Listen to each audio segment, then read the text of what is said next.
Hi, welcome to the Wise Way to Success podcast. I'm Robert Wise, your host, and today I have a great topic. It's a topic that is relevant for so many people. It's about worrying. I mean, who doesn't worry? Well, today's episode is going from Worrier to Worrier, and I'm going to show you how to do it. So first, let's start with what is anxiety? Well, what is it? Anxiety, best way I could describe it, is anticipatory fear. It means I am worried about something that has not actually happened yet, but it could happen. It might not happen, but it could, and I'm worried about it. I'll give you an example. What if I get stuck in traffic tomorrow? What if I don't get a good grade? What if I don't get that promotion? What if I can't find my way to work because they changed the address and I get all lost from the new routes? Those are anxious thoughts. So let's talk about anxiety and let's talk about how to not give in to those worried thoughts. So the first thing you need to do is you need to be aware that you're having an anxious thought. That just because you think something doesn't mean it's true and doesn't mean it's going to happen. So just because you're like, what if Susie doesn't call me tomorrow? Doesn't mean she's not going to call you tomorrow. She might not, but you don't know that for sure. So giving into a what if thought is literally giving into something that doesn't serve you except to make you feel worried, stressed, sad. Okay, so how can I be aware of these thoughts? I'm going to give you a very simple tool. So if you have a pen and paper, I would write this down. And if not, just play the replay. So here are the ways to know if you have an anxious or unhealthy thought. We're going to talk about mind traps.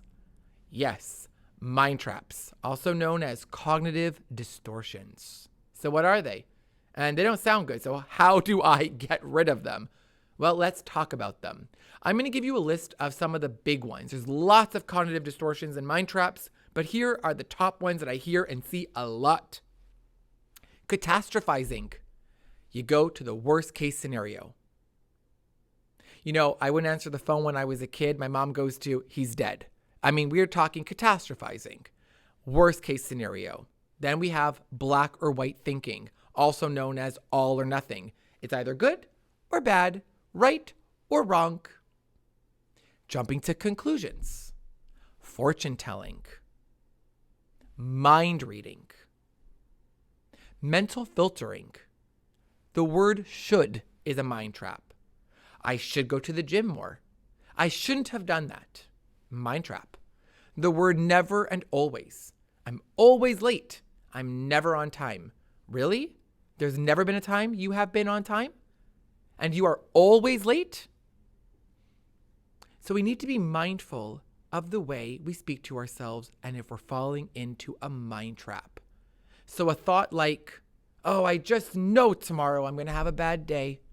Well, you're fortune telling. I just know Tony thinks I'm an idiot. You're mind reading. I really should have done better on my exam. You're scolding yourself. The word should is a scold word. So we got to be mindful of these thoughts. And how can we be mindful of these thoughts and these mind traps? Easy. You're triggered. You are triggered. And when you are triggered, you are emotional. And when you are emotional, you are most likely having an automatic self-talk that is one of these mind traps. Jumping to conclusions, black or white thinking, catastrophizing, all or nothing. These are the type of thoughts you're most likely having when you are triggered and when you are emotional. So I'm going to ask you to take down a pen and paper because we are going to do a thought record. And this is going to help you recognize your mind traps and then help you get out of them. So let's talk about how to do this. So the first thing you need to do is you need to write down the word trigger. Trigger. Your trigger. What has triggered you? I didn't get an email from Susie. That's my trigger. Okay?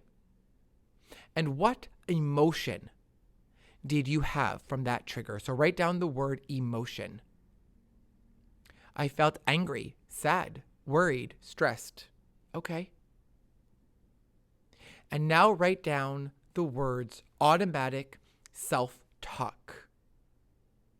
What are you thinking about the situation? I think Susie's mad at me. I think she's playing games. I think she's trying to get back at me. Okay. And which mind traps are those? Jumping to conclusions? Mind reading? These are not healthy thoughts. They're not healthy because these are not factual thoughts. These are feelings that are not based on truth. They're based on feelings with no facts. Now, yes, Susie did not write you, but that doesn't mean she's mad at you. It doesn't mean she's angry at you. She could be, but you don't know for sure.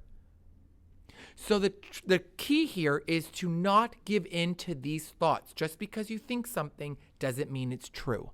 Just because it's possible doesn't mean it is. So we want to get out of those mind traps. How do we do that? I'd like you to write down after the alternative self-talk. So you have your trigger, your emotion, your automatic self-talk, and now your alternative self-talk. The alternative self-talk is the way you would talk to a friend. Let's say you told your friend, I'm worried. Susie didn't call me. I think she's mad at me. What would you say to a friend to make them feel better? You might say, you know what? Reach out to Susie. Ask her if everything is okay. So the point here is to not give in to the mind trap using this thought record. You don't want to give in to the compulsion because you have this thought, oh my goodness, she's mad at me. And now you start to feel the response that may not even be necessary to feel because you don't know. We want to get out of our head. Actually, we want to retrain the way we're thinking.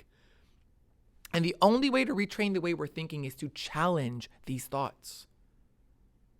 Challenge them and come from a place of calm and peace. You didn't hear from somebody, you don't know something. What is the solution? What can you do about it? What is the point of worrying about it? I don't know about you, but I have never met a happy person who is worried. I never met a happy person who felt bad. So let's get out of that mindset by challenging those thoughts, by trying to find the solution rather than focusing on a problem that might not even be there. We're focusing and worried and stressed out about something that might not even be. Maybe Susie is watching Netflix. And it's not because she's mad at you. And maybe she is mad at you. And maybe it would be nice for you to reach out to her and find out what's going on. The point here is not to worry. The point here is not to give in to a thought distortion. Why? Because if you give in to a thought distortion, you'll be making irrational choices. Yes, irrational choices, because if you are emotional, and this is a fact, emotions are not logical. So if you are emotional, you will most likely be illogical and react in a way that you would not react if you were calm and at peace. So yes, you absolutely want to challenge those thought distortions. I'll give you a really funny example. I really enjoy it. I watch court shows and I happen to be a very big fan of Judge Judy. And I tell my clients when they say, oh, Rob, I could feel it. I could feel that this person is talking behind my back. I could just feel it, or I just feel they did this. Okay. I say, picture it like this. You go into Judge Judy's courtroom. You say, Judge Judy, I'm suing Susie. She'd say, well, why are you suing Susie? And you would say, I'm suing her because I feel she stole my watch. And Judge Judy would say, okay, well, what evidence do you have that says Susie stole your watch? And you would say, well, I could feel it. And Judge Judy would say, well, did you see her? Did someone tell you? Did she admit to it? No, the person would say, I just feel it. Well, that is not evidence. That does not support what you're saying. She could have stole it, but you don't know for a fact. So we have to look at things evidence-based. What facts do you have? What proof do you have? What evidence do you have to support this thought? Otherwise, Judge Judy will throw you out of her courtroom. So I hope that you'll take a moment, a pause, to do your thought record. Whenever you feel triggered, ask yourself, what am I thinking? And which mind trap is it falling into? And how do I get out of that mind trap? So I hope this really helps you go from being a worrier to a warrior. Instead of worrying about things, find solutions for them. Take that much needed pause. Recognize the thought. Challenge the thought. And you know what? Change that thought. I am Robert Wise. This has been an episode of The Wise Way to Success. I hope you enjoyed it. I hope this has given you some tools and strategies to help you go from worrier to warrior. I will see you next week. Have a wise day.